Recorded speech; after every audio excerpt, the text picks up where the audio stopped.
fascist bent on causing nuclear Armageddon. Also, a rare conservative professor will join us. He says his views are being systematically suppressed on his campus, not surprisingly. But first up, the Trump administration amped up its efforts today against illegal immigration. The Department of Homeland Security announced a new set of rules that substantially expands the number of illegal immigrants prioritized for deportation from this country. Advocates for illegal immigrants say the rules are a blueprint for mass deportations. But one expert thinks the real victim of the new rules will be the American economy. Alex Nowrasteh is an immigration policy analyst for the Cato Institute here in Washington. It's a libertarian think tank. He's a supporter of more immigration, and he joins us now. Alex, thanks a lot for coming on. Thanks for having me. So I think most Americans are pretty for immigrants and immigration. Famously, we're all descended from immigrants. The question is of scale. So we have about maybe 14% of the population currently out of 325 million is foreign-born. And it's either at or maybe a little above a historic high. So we've got a ton. There are 4 times as many foreign-born people in this country as there were when I was born in 1969. And so the question becomes, how many is enough and how many is too many, would you say? What's the ideal level of immigration? Well, I think the ideal level is determined by the market, is determined by the free economy, much more than it's determined by bureaucrats in Washington, D.C. So when we look around the world at countries like Canada, 20% of their population is foreign-born. Australia, it's 28%. In Switzerland, it's over 30%. And those countries have very nice governing economies, very rich countries, large rates of economic growth. So whatever that magic number is, it can't be determined by the government, but it's probably higher than what it is today. Okay, so if more immigration makes you richer, then why is the American middle class getting poorer?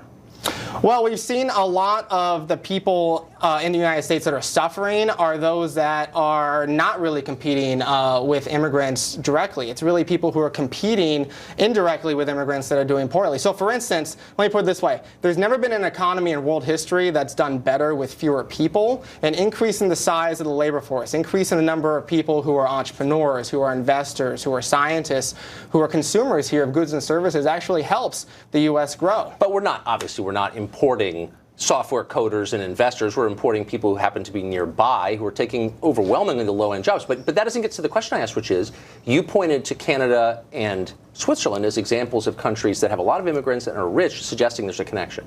So we have way more immigrants than we did when I was born, but the middle class is poorer, in fact, dying younger than it was. So clearly, it's not working for them. Well, based on the Personal Consumption Expenditures Index, the middle class is wealthier if you take a look at the 50th percentile based on the 1970s. But actually, the #1 countries sending immigrants to the U.S. today are China and India, and those are overwhelmingly higher skilled people than Mexico. Not by volume, not by numbers. Oh, yeah, by numbers, since about 2008, 2009, Mexico has dropped off, and Hispanic countries are actually in the 3rd tier for the number of new immigrants. We've witnessed, in essence, the transformation of this country from Hispanic immigration to now East and South Asian immigrants who are coming in. Okay, but you still haven't gotten to the core question, which is there is a sense in which, a real sense in which the economy is not working for the bulk of Americans. It's why Trump got elected. There's been a massive generation of wealth, but it's adhered mostly to the top end. As you know, there's kind of no dispute about that.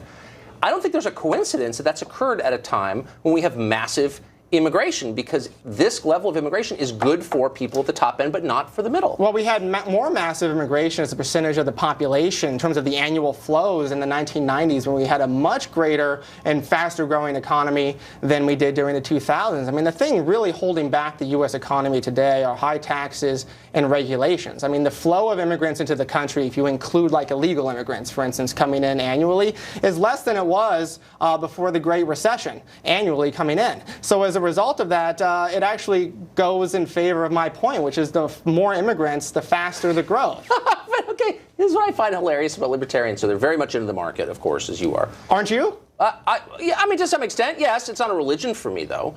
But I believe in supply and demand because I think it is an iron law of nature, right?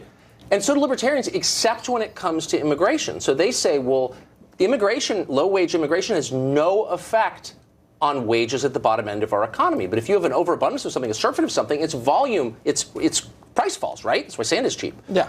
But that's not true for immigration? It doesn't affect wages for American workers? Of course it does. So it does affect wages for American workers, but immigrants, because they're people, also boost demand when they come here. So it's not just an increase in supply, it's also an increase in demand because you have more people buying things here in the United States. Yeah, but it means that the average person without a college degree, for example, makes less. That's the whole point of immigration, because it's a source of cheap labor for employers. Like, why don't you admit that? Actually, when you look at the research by George Borjas at Harvard, who is the most famous skeptic of immigration's benefits to the United States, it's only Americans with less than a high school degree who see negative effects of immigration on their wages, and they're less than 10% of the population. Meanwhile, the other 90% of Americans, including those in the middle class, actually see wage increases as a result of immigration. Of course they do, because if I'm competing with someone who's willing to work for less, that my wages go up, right? Well, no, because Americans who are middle class, who have some college or a college education, are not competing against immigrants who speak no English and have less than a high school degree. Okay. I mean, it's the same sense like you're not going to be competing against an illegal Mexican immigrant for your job because they don't speak English. No, they're going to be mowing my lawn and doing my laundry. And that raises the second concern, which is, are you worried that the United States has become a country where all the crappy work is done by foreigners? And doesn't that set up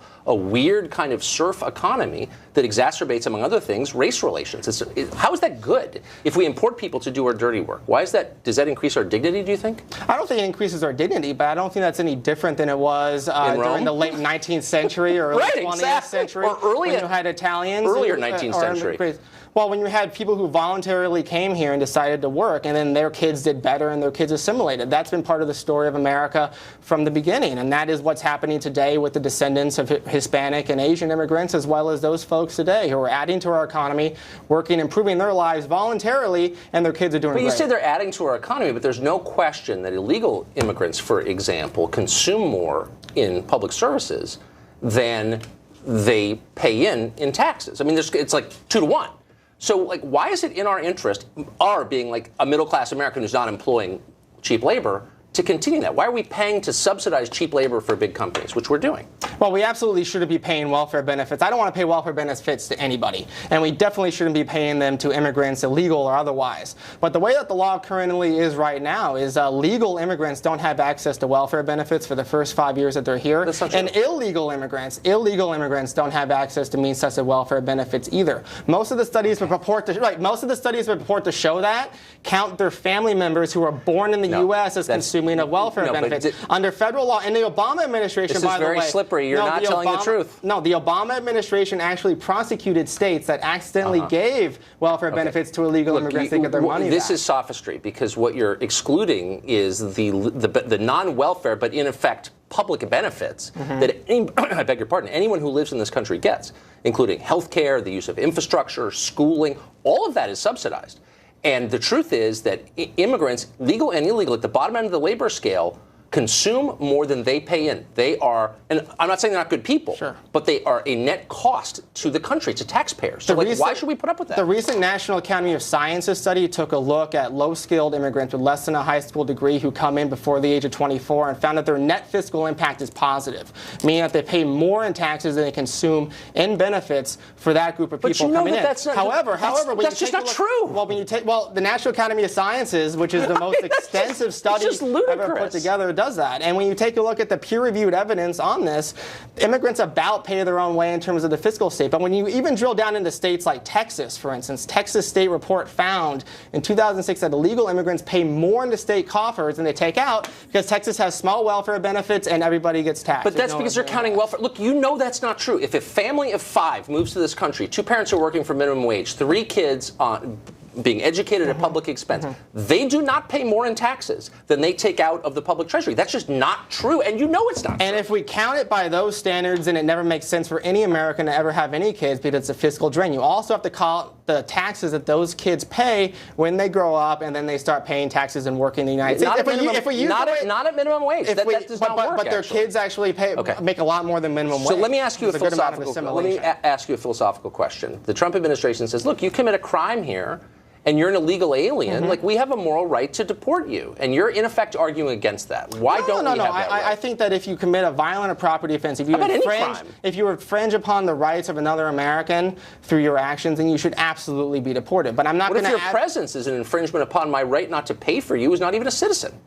Well, that's a great argument against all types of things, and that's a great argument against the illegal immigration. It's a great argument against the welfare state, and I would think that a conservative would be more opposed to the welfare state than against the free flow of people across borders. You know what I'm in favor of, and why I don't work in a think tank? I'm in favor of acknowledging reality as it is. And the truth is, we have an overarching welfare state that's not only not going away, it's expanding, and you know that, and you're not going to change it. Significantly so under those circumstances, in the past, we have not stopped ever illegal immigration. We are in no position. We're on the horizon. There is no point where we're going to reduce benefits to Americans, period. People said that before in 1996, too. And they were wrong. Until we eliminate the welfare state, why in the world would we bring people in here in an open border scheme that you espouse? Because immigrants, on average, have a better fiscal impact. They pay more on taxes than they consume in benefits, and they don't have access to welfare when they come into the country, which is not true compared to Europe and other countries. Okay. I mean, if you're here on a green card, you don't have access to means-tested welfare for 5 years. If you're an illegal immigrant, you don't have access to means-tested welfare benefits. The fruits of society that the rest of us pay for, and there's an actual cost to that. Ask anybody whose kids go to a school where no one speaks English or needs health care in an emergency room. I went to school in Southern California, too, and I experienced a lot of those things. But the benefit, that the way to solve those problems is to legalize those folks, to give them a way to a path to citizenship, and then to cut a lot of public services. Alex, thanks for joining us. Thank you. Spirited conversation. Conservative provocateur Milo Yiannopoulos has resigned from the website Breitbart today. It's part of an ongoing backlash to remarks he made about sexual relationships between teenage boys and older men. For more on that, we go to Fox News correspondent Trace Gallagher. Hey, Trace. Hey, Tucker, the comments causing the outrage were made during a podcast interview last year where Milo Yiannopoulos appeared to condone sex between men and young teenage boys, saying, quoting here, pedophilia is not a sexual attraction to somebody 13 years old who is sexually mature. Pedophilia is attraction to children who have not reached puberty. Now that he's been uninvited to speak at the conservative